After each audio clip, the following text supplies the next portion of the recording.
ఇద్దరు అన్నదమ్ములు. రవిశంకర్ ఒక ధనిక వ్యాపారి. అతనికి అరేబియా దేశాలతో దిగుమతి మరియు ఎగుమతి వ్యాపారంలో అభివృద్ధి చెందుతున్న వ్యాపార సామ్రాజ్యం ఉండేది. రవిశంకర్ వ్యాపారాన్ని చాలా కష్టంగా, దాదాపు పెట్టుబడి లేకుండా మధ్యప్రాచ్యమంతటా ప్రయాణించి ప్రారంభించాడు.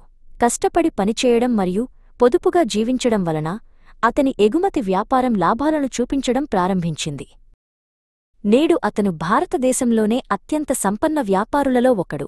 అయినప్పటికీ అతను ఆందోళన చెందుతున్నాడు. ఎందుకంటే అతనికి వ్యాపారంలోకి రావడానికి సిద్ధంగా ఉన్న ప్రేమ్ మరియు దిలీప్ అనే ఇద్దరు కుమారులున్నారు. అయితే తన కొడుకులు తమ కాళ్లపై తాము నిలబడగలరో లేదో రవిశంకర్ తెలుసుకోవాలనుకున్నాడు.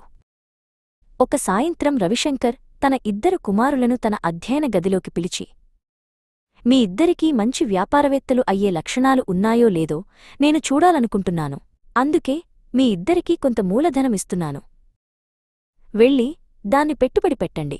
ఆపై 3 నెలల్లో నాకు మీ ఫలితాలను చూపించడానికి తిరిగిరండి. ఆ ఇద్దరు యువకులు ఉత్సాహంతో బయలుదేరారు. ఇద్దరూ రద్దీగా ఉండే నౌకాశ్రయమైన బొంబాయికి వెళ్లాలని నిర్ణయించుకున్నారు. అక్కడ వారికి బోలెడంత వ్యాపార అవకాశాలు దొరుకుతాయని వారు ఖచ్చితంగా అనుకున్నారు.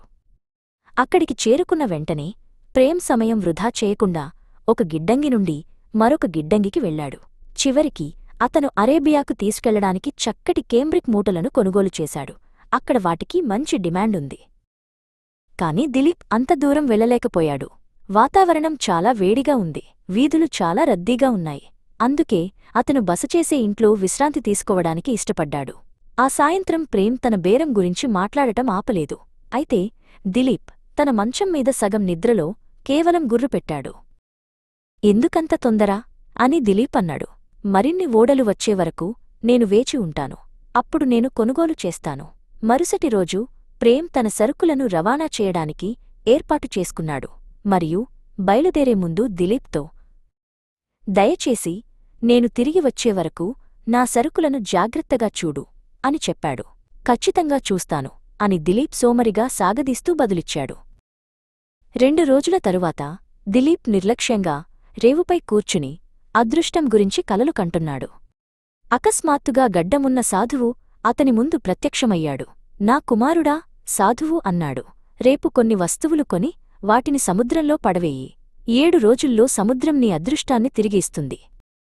మరుసటి రోజు ఉదయం దిలీప్ వాటిని పరీక్షించకుండా చాలా వస్తువులు కొని చీకట్లో వాటిని సముద్రంలో పడేశాడు. అతను 7 రోజుల్లో నేను ధనవంతుణ్ణవుతాను అని అనుకున్నాడు.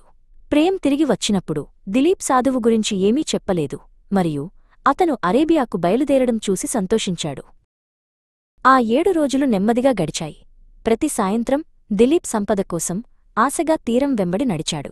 ఒకరోజు అతనికి తేలుతున్న పెట్టె దొరికింది. ఒక రాయితో దానిని పగులగొట్టి అతను ఆనందంతో కేకలు వేశాడు.